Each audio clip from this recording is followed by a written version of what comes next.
Salut mon petit loup, on se retrouve aujourd'hui pour une nouvelle vidéo. Donc on entame le grand marathon, la dernière étape avant de démarrer le chapitre 7 qui commence, donc du coup qui sort vendredi.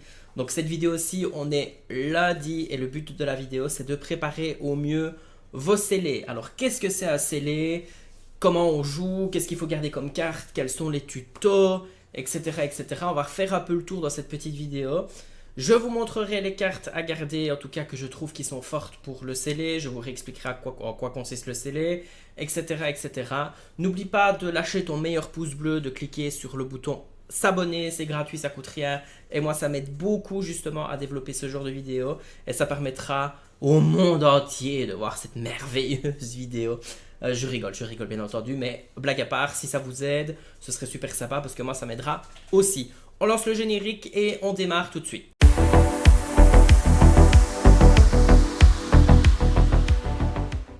Alors, le tournoi scellé, qu'est-ce que c'est? Alors, c'est un tournoi qui généralement a lieu pendant les sorties, les pre-release, comme on dit en anglais, du jeu de cartes Lorcana. Donc ici, les scellés vont se dérouler le 7, le 8 et le 9 dans vos boutiques locales. Donc c'est un tournoi qui permet de jouer les nouvelles cartes, de découvrir les nouvelles cartes, moyennant forcément une somme en euros bien entendu. On ne vous donne pas les boosters dans les boutiques, il faut les acheter pour soutenir du coup vos boutiques locales.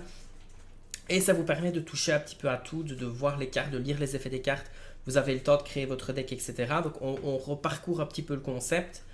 Donc si vous voulez, pour le tournoi scellé, enfin, dans l'Orcana, vous devez créer un deck de maximum 2 couleurs pour pouvoir jouer avec minimum 60 cartes. Vous pouvez en avoir plus, mais bon, c'est conseillé d'en avoir minimum 60. Et ici, en fait, le but du scellé, c'est de briser un petit peu toutes les contraintes que vous avez pour réaliser un deck, pour du coup avoir d'autres contraintes qui vous permettent de réaliser du coup le tournoi scellé. Donc en fait, le tournoi scellé, en moyenne, vous avez 6 boosters. Vous achetez vos 6 boosters, c'est votre participation. Et vous vous retrouvez à avoir, si je sais bien compter, 72 cartes. Vous avez dans les 72 cartes comme contrainte de devoir en prendre 40 pour réaliser votre deck sans aucune restriction de couleur d'encre. Ça veut dire que si vous voulez mettre les 6 couleurs d'encre dans votre deck, vous pouvez. Bien entendu, puisque ça sous-entend qu'on peut avoir n'importe quoi comme carte dans son deck, on pourrait se dire, bah oui, on peut avoir n'importe quoi d'autre, etc. On peut faire n'importe comment juste pour jouer les cartes. Eh bien non. Enfin, si, vous pouvez bien entendu, il n'y a aucune obligation, mais c'est pas très conseillé. Alors, puisque dans l'Orcana, le but c'est d'arriver à 20 éclats de l'or, vous avez donc là cette contrainte là aussi dans les tournois scellés, et vous avez la contrainte qu'il faut ancrer des cartes qui peuvent être ancrées, et il y a des cartes qui du coup ne sont pas ancrables. Donc il faut tenir dans l'esprit que parmi les cartes que vous allez ouvrir, parmi vos 72 cartes, vous allez devoir en choisir 40 et prendre les 40 qui vont vous rapprocher le plus possible de la victoire. Il faut savoir que il n'y a pas vous ne rencontrerez pas de deck méta lors des scellés, donc c'est vraiment le but de découvrir les cartes et vous avez l'opportunité de tester, de retester, de voir un petit peu les combinaisons que vous pouvez avoir avec certaines cartes, etc. Donc il y a des cartes qui sont très très fortes en scellé et il y a des cartes qui du coup vont être fortes en scellé mais vont être pas fortes dans le jeu organisé traditionnel, et inversement il y a des cartes qui vont être très fortes en jeu traditionnel mais qui en scellé ne seront pas super optimales parce que vous n'aurez pas le deck qui tournera autour. Alors, qu'est-ce qui est important? Vous avez donc du coup vos 72 cartes, et moi ce que je fais souvent, et ça je vous donne comme conseil, et il y a plein de gens qui le font, donc du coup je vous conseille de le faire si vous ne le faites déjà pas. En fait, quand on ouvre les boosters, on regarde les cartes forcément, il y en a certains qui sortent des enchantés, des légendaires, etc. On est content, youpi, youpi, youpi, mais c'est pas parce qu'on a une légendaire ou une enchantée qu'on doit forcément la jouer dans son scellé. Bref, c'est une petite parenthèse. Enfin, note que moi, si j'ai une enchantée, généralement, je le fais. Mais bon, voilà, c'est mon petit kiff et puis c'est tout, voilà. Donc, ce que vous faites, c'est vous ouvrez vos boosters et vous faites des colonnes, vous faites des piles. Donc, vous mettez toutes vos cartes qui coûtent 1 ensemble, toutes vos cartes qui coûtent 2 ensemble, toutes vos cartes qui coûtent 3 ensemble, etc., etc. Vous ne séparez pas forcément ancrable, non ancrable, de toute façon, vous allez très vite le voir. Vous regardez ce que vous avez et il faut partir du principe quand c'est les decks n'ont pas spécialement de moteur de pioche. Donc toute carte qui est bonne à piocher est une carte qui peut être forte dans le scellé parce que ça vous permet d'avoir des ressources supplémentaires sur votre adversaire parce que vous allez très vite tomber en top deck dans le scellé. Et quand vous avez une carte qui vous permet de piocher une carte ou deux, ben, c'est quand même assez chouette parce que c'est des ressources que vous avez en plus. Il faut garder aussi à l'esprit que les cartes qui vont compter plus que 5 d'encre ne vont pas forcément être bonnes à garder parce que soit vous allez les jouer trop tard, soit vous allez devoir les ancrer de toute façon pour pouvoir jouer autre chose. Ou alors, ben, si vous en avez trop et que vous démarrez avec votre mat de départ après votre mulligan avec des cartes qui coûtent 3, 4, 5 et que vous ne pouvez pas jouer de T1 et que vous ne pouvez pas jouer de T2, ben, ça va être très compliqué parce que si votre adversaire le fait, ben, vous allez perdre en tempo, vous n'allez pas avoir le board, il n'y a pas d'action forcément qui soit forte à chanter pour prendre le board, c'est vraiment du combat, je vais dire, pur et dur, vraiment sans action, sans Zeus, etc. Enfin voilà, en fait, si Zeus c'était au chapitre 3, mais ici on n'a pas de carte comme ça ici. Ce qui est important aussi, c'est qu'il faut faire du lore. Donc les cartes qui vous permettent de faire du lore sont forcément utiles. Mais attention, on gagne du lore aussi en partant à l'aventure. Et quels sont les personnages qui partent à l'aventure et qui généralement ne se font pas trade? C'est les cartes qui ont le petit mot-clé insaisissable ou evasive en anglais. Alors, du coup, les cartes qui ont insaisissable, elles sont bonnes à garder. Et il y en a beaucoup dans ce chapitre-ci qui sont du coup très fortes. Alors, je vous rassure, j'ai fait une petite compile sur Dreamboard, je partagerai mon écran après. Et on parcourira les cartes un petit peu, voir un peu pourquoi est-ce qu'elles sont bonnes à garder en scellé, etc. En tout cas, c'est mon avis, c'est mon point de vue, on n'est pas obligé d'avoir le même. Si vous pensez à d'autres cartes, n'hésitez pas. Si vous n'êtes pas d'accord avec ce que je raconte, n'hésitez pas non plus. Mais, bien évidemment, dans la bienveillance. Alors, une fois que vous avez fait vos piles, vous regardez pour prendre des T1, des T2, des T3, des T4, des T5 et vous vous arrêtez à T5 et vous n'en mettez pas trop. Sauf exception, mais voilà, c'est un peu en fonction de ce que vous avez, etc. Après, voilà, c'est pas une science exacte non plus, mais ça vous permet de, à chaque fois, vous allez jusqu'à 5 d'encre maximum et tout ce que vous allez piocher, vous savez que vous allez pouvoir le jouer. Si c'est que des personnages, ben voilà, vous allez savoir que tout ce que vous allez piocher, c'est des personnages que vous allez pouvoir mettre sur le terrain. Et le seul tour où votre adversaire ne saura pas en mettre, c'est peut-être le tour où vous allez pouvoir prendre le tournoi de la game. Et c'est ça qui est super chouette. Parce que même si c'est du scellé, il y a quand même des petites techniques comme ça à avoir.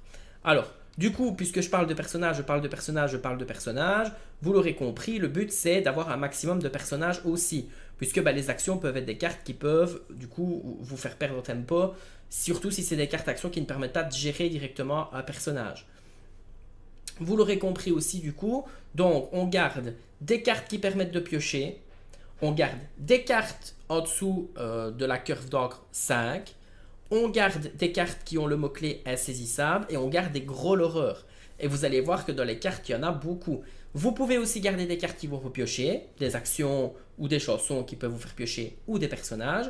Et vous conservez aussi des choses qui peuvent vous apporter du lore passivement, comme par exemple la carte c'est une famille, mais enfin c'est ma famille, mais on la verra plus tard cette carte-là dans pas longtemps. Et vous gardez aussi tout ce qui peut vous générer du lore avec des insaisissables. Et ça va être nickel. Vous prenez aussi par-dessus tout, vous saupoudrez ça avec des cartes qui vous donnent des bonus d'attaque, qui peuvent attaquer des personnages, qui quand ils partent à l'aventure, par exemple le soutien, donnent leur point d'attaque en point d'attaque à l'autre personnage, etc., etc. Tout ça, ça peut être très sympa parce que ça vous fait prendre le board. Par exemple, le mot-clé offensif, quand vous vous attaquez, c'est super sympa aussi. Du coup, ben, deuxième partie de la vidéo, puisque ben, du coup, je vous ai expliqué le fait que voilà, on doit faire 40 cartes avec 72 cartes, on doit n'avoir aucune contrainte d'encre, on peut mettre ce qu'on veut, et que je vous ai expliqué comment trier vos cartes et quoi mettre dans votre deck. J'ai fait une petite compilation, je pense, d'une trentaine de cartes, plus ou moins, qui sont à mon sens, très forte pour le scellé du chapitre 7. Bien entendu, comme je le rappelle, c'est mon avis, mon opinion. Vous n'êtes pas obligé d'avoir le même, vous pouvez avoir d'autres idées, mais le but est de le dire en bienveillance et d'argumenter bien sûr en bienveillance parce que je ne reste pas fermé. Encore une fois, je ne dis pas que je connais tout par cœur dans le jeu, mais c'est justement ce genre de petites vidéos-là qui pourraient éventuellement vous aider à devenir des pros du scellé, à mon sens. Moi, ça s'est toujours bien passé. Mes potes à moi qui font exactement la même technique, ça se passe super bien aussi. C'est assez sympa à faire. Après, voilà. Si vous n'avez pas des bons boosters et que vous n'avez pas ces cartes-là du tout, ben, c'est pas grave. Mais au moins, si vous voyez popper ces cartes-là dans vos ouvertures de booster, bah, vous vous dites, ah oui, bah, Stygian, il avait dit que ça pouvait être sympa, je vais essayer. Puis après mon CD, j'irai lui dire, bah, oh, Stygian, t'avais raison. Et en fait, oh, Stygian, t'es vraiment qu'un gros nul. En fait, t'avais pas raison. Je rigole, on rajoute pas le gros nul. On peut dire que j'ai pas raison, mais voilà, on reste dans la bienveillance. Je le précise parce que c'est pas toujours le cas, malheureusement. Alors, du coup, avec la magie du montage, on va faire une toute petite transition magnifique et on va passer sur le plan Dreamborn. Alors du coup, voici un petit peu les cartes qu'on va revoir et vous expliquer pourquoi du coup elles sont fortes. Alors on a Toby. Toby, qu'est-ce qu'il a de spécial? C'est un tour A qui n'est pas ancrable, mais c'est pas grave non plus, puisque bon voilà, ne prenez pas non plus 35 non ancrables sur 40, ça va être très compliqué d'avancer, mais vous pouvez en avoir quelques-unes. Alors, qu'est-ce qu'il a Toby qui est intéressant? C'est une 3A, il or pour A, il a 3 d'attaque, c'est super fort. Il ira chercher un trade, il ira chercher quelque chose, c'est sûr et certain. Et si vous partez à l'aventure avec et qu'on va le défier, vous allez avoir value trade, donc vous allez pouvoir vous débarrasser de la personne en face. Alors, Mulan, qui est aussi un tour A. Lorsqu'on joue ce personnage-là, on peut piocher une carte, puis en défausser une. Effet qui n'est pas obligatoire. Il est marqué vous pouvez, donc c'est pas obligé de défausser une carte, vous pouvez la jouer en TA comme ça tranquille. Mais du coup, ça vous permet éventuellement, si vous n'avez pas le choix d'avoir eu des gros personnages pour ancrer ou des non ancrables, vous piochez, vous recyclez votre deck puisque vous avez une ressource en plus et vous défaussez une carte. Par exemple, voilà, c'est un tour 5 ou un tour 6 et vous n'allez pas en avoir besoin tout de suite et vous le défaussez et vous piochez une plus petite carte et ça peut être sympa. Alors, Penny, lorsque vous jouez ce personnage, vous pouvez choisir un personnage, vous lui retirez jusqu'à 2 dommages et il gagne résistance plus 1 jusqu'au début de votre prochain tour. Et en plus, elle aura 2. Donc c'est un tour 2 qui l'aura pour 2. Vous allez jouer ce personnage-là, vous allez soigner un de vos personnages ou pas. Et vous allez le transformer en résistance plus 1. Donc ça veut dire que s'il partira à l'aventure, qu'il a par exemple 2 points de vie et qu'en face on tape avec un personnage qui a 2 points d'attaque, il ne sera pas banni parce qu'il aura résistance plus 1 et que du coup il faut taper à 3 dessus pour le tuer. En gros voilà. Diablo. Insaisissable, voilà, mot-clé intéressant. Et lui, en plus, il a offensif plus 2. Ça veut dire que quand il défie, au lieu d'être une A2, ça devient une 3-2. Pas quand il se fait défier, attention. Mais, par exemple, si vous voulez aller chercher un insaisissable en face, qui a 3 points de résistance, il dira, vous tapez à 3 dessus, et puis hop, c'est bon, c'est parti. Ou alors, vous partez à A, et vous gagnez un point de l'or, et puis voilà, et au final, il est insaisissable. Donc, il faudra que la personne en face est insaisissable pour venir vous taper. Alors... Onimaren, lorsque vous jouez, mon chien pète les plombs, lorsque vous jouez ce personnage, c'est l'adversaire un personnage épuisé en jeu et ça arrivera et surtout en scellé, vous gagnez un éclat de l'or, puisque le but c'est de partir à l'aventure et d'arriver à 20, ça va être la course au l'or et au final vous allez pouvoir gagner un point de l'or quand vous allez la jouer, c'est une 2-2, elle l'or pour 2, elle va chercher quelque chose, c'est sympa. Alors, Raja. Tigre fantomatique. Alors, dissipation. Donc, je rappelle, dissipation, c'est le nouveau mot-clé, c'est vanish en anglais. Ça veut dire que quand ils sont ciblés par une action adverse, ils sont automatiquement bannis. Mais, ce qui est intéressant avec Raja, c'est que du coup, c'est une 3-3 qui vient pour 2 et qui ira forcément chercher quelque chose quand elle partira à l'aventure ou quand elle ira trade. Isma. Lorsque vous jouez ce personnage, vous pouvez piocher une carte puis en défausser une. C'est une Mulan, mais en tour 2, avec 2 d'attaque et 2 de résistance. Voilà. C'est la même chose, on peut la jouer en faisant son effet ou pas. C'est au choix, mais ça permet de piocher une carte et du coup d'avancer un peu plus dans son deck. La reine de cœur. Tant que ce personnage a au moins un dommage, il gagne plus 3 d'attaque. Imaginons, vous la jouez, vous allez chercher un personnage qui a 1 d'attaque et vous activez son effet parce que vous lui faites un point de dommage et ça devient une 4-4. C'est super fort et du coup, elle ira chercher quelque chose également en trade. Le fantôme noir, charge 3A pour 2. Je pense que j'ai pas besoin de dire grand chose, c'est une charge 3A qui coûte 2. Ok, elle n'est pas ancrale, mais on peut pas en mettre 50 000 non plus dans le deck. Mais elle ira chercher quelque chose et vous allez prendre l'avantage du board. Alors, Marie, chaque fois que ce personnage est envoyé à l'aventure, vous pouvez choisir un personnage qui subit -2 pour le reste de ce tour. Ce qui fait que si le personnage en face est incliné, vous partez à l'aventure avec Marie, vous faites -2 à ce personnage-là, vous allez trade avec un autre de vos personnages qui du coup résistera parce que faire -2, c'est quand même beaucoup au final et ça vous permet peut-être de sauver un de vos personnages qui serait peut-être mort si jamais il avait fait le défi tout seul. Alors, Penny l'orpheline. Tant que vous avez un personnage héros en jeu, donc si vous avez cette carte-là, essayez au moins d'avoir quelques héros dans votre deck, il y en a beaucoup. Ce personnage-ci gagne hors d'atteinte. Hors d'atteinte qui dit que ce personnage-là ne peut être ciblé que pour les défis et ne peut pas être ciblé par les actions ou les chansons ou les effets des personnages. Et ça, du coup, c'est une horreur pour deux. C'est une horreur pour deux. Et du coup, vous savez, 2 points de lourd d'office et il y a quand même pas mal d'héros dans le deck. Alors, Elga Sinclair, offensif plus 3. Durant votre tour, ce personnage gagne insaisissable. Ça, c'est une carte pour aller chercher justement les insaisissables qui sont potentiellement dans le deck de l'adversaire. Et quand elle tape, je rappelle, offensif, c'est quand le personnage défie lui-même et pas quand il est défié. Ça devient une 3-4. Et pour 2, devenir une 3-4, croyez-moi, c'est assez fort. Alors, Koda, lui, pas grand-chose à dire non plus. C'est une 3-2-2 qui leur pour 3. Vous la mettez. Le tour d'après, vous partez à l'aventure avec elle et vous gagnez 3 points de l'or. C'est gratuit. Alors, Perla, insaisissable et soutien. Donc, celle-ci, c'est une 3-2 pour 3, ancrable. Elle est insaisissable et quand elle part à l'aventure, elle donne ses points de volonté, donc ses points de force, donc ses 3 points d'attaque, elle les donne à un autre personnage et du coup ça peut directement aller chercher quelque chose de gros. Puis en plus elle est insaisissable donc c'est sympa. Bucky, lorsque ce personnage est banni via défi, vous piochez une carte. C'est une 3-2, vous partez à l'aventure avec ou alors vous tapez avec et vous piochez une carte, c'est gratuit. Cobra géant, alors dissipation, 4-4 pour 3 c'est énormissime. Lorsque vous jouez ce personnage, vous pouvez défausser une carte pour gagner 2 éclats de l'or. Alors, pourquoi est-ce que je l'ai mise alors que j'ai dit qu'il fallait absolument piocher et que cette carte-ci, on doit défausser pour faire son effet? Pour la simple et bonne raison que c'est vous pouvez, ce n'est pas obligatoire, vous pouvez la jouer sans faire son effet. Bon, vous ne gagnez pas 2 de l'or, c'est dommage parce que du coup vous pouvez gagner 2 de l'or. Mais si vous ne faites pas son effet, c'est une 4-4 qui reste sur le terrain et c'est un petit gros body pour 4-4 parce qu'elle va arriver tôt. Alors, Kinaï, offensif plus 2, à 4 durant votre tour, lorsque ce personnage est banni via défi, renvoyez-le dans votre main et gagnez un éclat de l'or. Alors, le but, c'est de le sacrifier sur un personnage adverse, qui va aller chercher un trade, de toute façon, parce que ça va devenir une 3-4 à son tour. Vous la récupérez dans votre main, vous gagnez un éclat de l'or et vous la rejouez le tour d'après. Ça vous fait générer du l'or et c'est assez sympa. Et si jamais vous ne faites pas son effet, elle part à l'aventure et de toute façon, elle gagne de l'or. Denaï, lui qui est très très fort en scellé, qui de base est une carte qui est forte. Combattant, ça veut dire qu'il ne peut pas partir à l'aventure et qu'il doit défier dès qu'il le peut. Et résistance plus 2, ça veut dire que du coup, au lieu d'être une 3-2, c'est comme si c'était une 3-4. Donc, si jamais vous tapez dans un adversaire qui a 2 d'attaque, en fait il subit 0 dégâts parce qu'il a résistance plus 2. Donc, du coup, il peut rester très longtemps sur le bord. Donc, si vous l'ouvrez, mettez-le dans votre deck. Jafar, lorsque vous jouez ce personnage, choisissez un personnage qui gagne offensif plus 2. Ça permet de transformer une petite créature des débuts de partie en un gros bazar qui va aller chercher un trade. Ça peut être sympa. Blanche-Neige, ce personnage ne peut être défié. Ça, c'est nickel. Ok, c'est un tour 4. Ok, c'est une 2-2. Elle l'or pour 2. Comme vous voyez ici, elle l'or pour 2. Et en plus, elle ne peut pas être défiée. Donc du coup, vu qu'elle ne peut pas être défiée, elle restera sur le board. Sauf si vous la faites défier vous-même. Pascal, insaisissable 3-3, l'or pour 3, rien à dire. C'est la carte que vous voulez absolument avoir dans votre deck.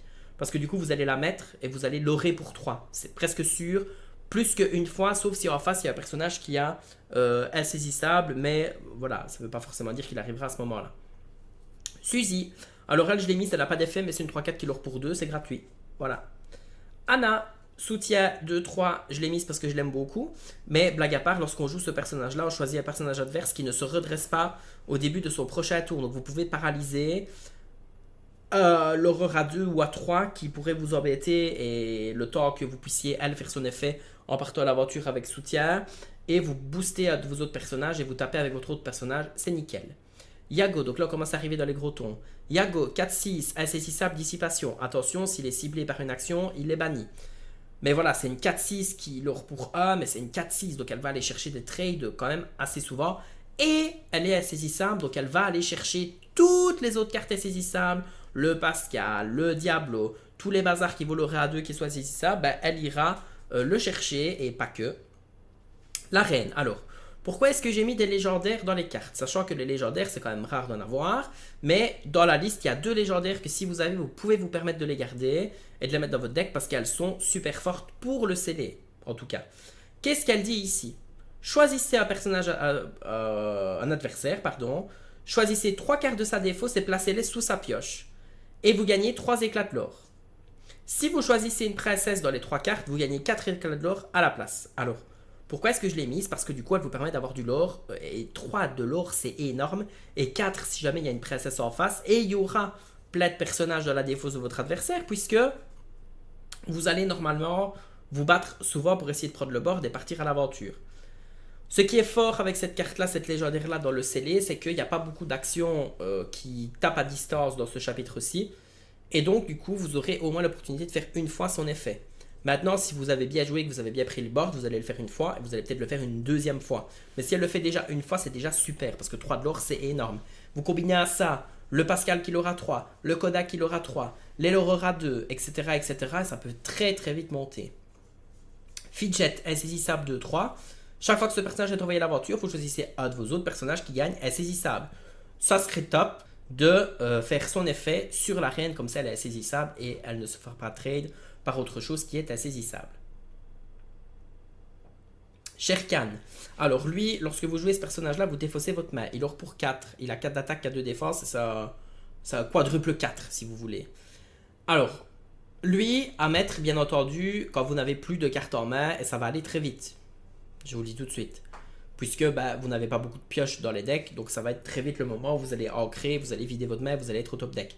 Si vous l'avez au top deck, c'est super fort parce que du coup vous allez le jouer. Il ne se fera pas taper à distance et vous allez directement pouvoir faire 4 de l'or. Et encore une fois, c'est énorme, combiner à la reine, etc. Enfin bref. Vaiana, insaisissable. Chaque fois que ce personnage en défie un autre, choisissez un autre de vos personnages qui est plus 3 pour le reste de ce tour. Elle est insaisissable, elle part à l'aventure, vous l'aurez pour 1. Et si vous défiez avec ce personnage-là, vous choisissez un autre personnage qui gagne plus 3. Et ça, du coup, vous pouvez, pour prendre le board, ça peut être sympa. Alors, Dr Calico, tant que ce personnage n'a aucun dommage sur lui, il gagne résistance plus 2. Et encore une fois, s'il va chercher en trade des personnages qui ont 2 d'attaque ou moins, en fait, il n'aura jamais de jeton de dommage sur lui et il restera toujours en 3-4. Et ça, c'est super fort. Sven, charge 2-6. Lorsqu'on joue ce personnage-là, on choisit un personnage qui subit moins 3. En gros, vous faites moins 3 à un personnage, vous tapez avec Sven, vous le tuez si vous avez l'occasion, ou vous le tuez avec un autre de vos gros personnages qui du coup ne prendra pas de dommages de trade et qui du coup peut-être résistera parce que faire moins 3 à quelqu'un c'est beaucoup, c'est un peu dans le même état d'esprit que Marie. Donc au final, vous gardez votre personnage et la personne en face perd son personnage et en plus il a charge. Mouchou, lui ça me paraît obligatoire parce qu'en fait dans les scellés on ne fait que se combattre. Chaque fois que l'un de vos personnages défie, il gagne résistance plus 2 pendant le défi. Donc voilà, c'est déjà rien que pour ça. Et durant votre tour, chaque fois que l'un de vos personnages en bannit un autre via un défi, vous gagnez 2 éclats de l'or. Cette carte-là, elle est parfaite pour le scellé. Franchement, parfaite. Bagheera. Un petit rempart. En scellé, ça fait toujours du bien. L'or pour 2. Et lorsque ce personnage est banni durant le tour d'un adversaire, vous infligez 2 dommages à chaque personnage adverse. C'est une bombe atomique à retardement. Et si jamais la personne en face ne va jamais dedans, et en plus elle n'aura pas le choix parce qu'elle est rempart, donc si elle veut attaquer vos autres personnages, il faudra qu'elle aille dedans, vous continuerez à l'orer pour 2. Que demande le peuple. Baymax, qui lui est un gros ton mais qui est alter universel 4, vous l'avez, vous le gardez. Si vous jouez ce personnage en utilisant sa capacité alter, vous retirez tous les dommages présents sur lui. Voilà, c'est un effet bonus. Mais c'est un alter 4 qui s'altère sur tout, donc vous pouvez l'altérer sur vos petits personnages à 1, 2 ou 3. Et vous avez un gros ton à 5-5 qui va aller chercher tout ce qu'il faut, tout ce qui bouge. Alors, restituer le cœur, c'est une carte action. Pourquoi est-ce qu'elle est dedans? Parce qu'on choisit un personnage ou un lieu, on lui retire jusqu'à 3 dommages et on pioche une carte. C'est une carte de pioche pour 1. Ça peut être sympa pour avancer dans son deck. Et dans le même état d'esprit, c'est ma famille qui est encore plus forte. Elle, vous l'avez, en plus c'est une commune, donc il y a moyen de l'avoir plein de fois. Si vous l'avez 4 fois, vous la mettez 4 fois. Gagnez un éclat de l'or, piochez une carte, c'est tout. C'est suffisant. J'ai même pas besoin d'en dire plus, c'est suffisant. Donc voilà. Du coup, ce sont les cartes qui, je pense, sont les plus fortes pour le scellé de ce chapitre-ci. Donnez-moi votre avis, il n'y a pas de problème. On va s'arrêter là-dessus. J'espère que grâce à cette vidéo-là, tu y verras un peu plus clair pour les tournois scellés. Si tu as des questions, n'hésite pas à me les poser en commentaire, j'y répondrai avec plaisir. Si tu as d'autres cartes auxquelles je n'ai pas pensé, n'hésite pas aussi à les mettre en commentaire, ça me ferait super plaisir. Lâche ton meilleur pouce bleu, commente, abonne-toi, partage, c'est ce qui m'aide beaucoup. On est de plus en plus. Je vise les 1000 abonnés pour le 27 avril pour les 1 an de la chaîne. C'est Stygian, bisous, abonne-toi. Mouah.